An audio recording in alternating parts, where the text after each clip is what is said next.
এই মেয়ের আমি ওর গলা দিব। আমার মেয়ের বুক কাহিনী আপনি দেখেন যায় ও তত্ত্ব করে ফেলাইছে। আমার মেয়ে সকালে স্কুলে আসছিল, আসে ওর আব্বু বললো যে মা নড়া হয়েছে না দে তোর আব্বু দিবা আইছে।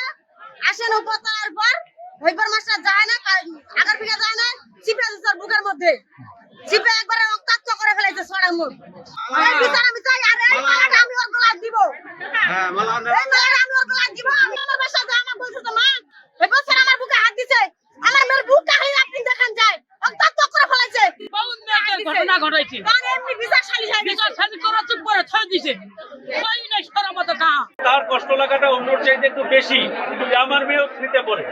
উনি 3টা দাবি জানাইছেন।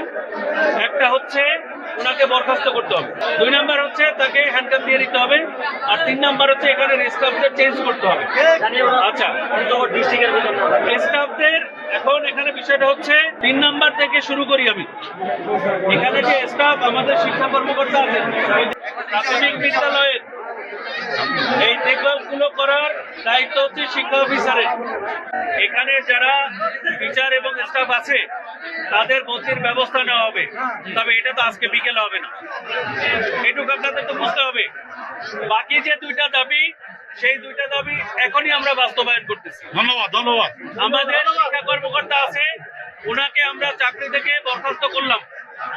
আমাদের আইন বিধিতে যা আছে, যে অপরাধ উনি করেছেন এরপর উনি চাকরিতে থাকার যোগ্য না, তাকে আমরা এসেছি গ্রেফতার করতে, তাকে আমরা অ্যারেস্ট করার জন্যই এসেছি, কারণ ঘটনার আমরা প্রাথমিক সত্যতা পেয়েছি।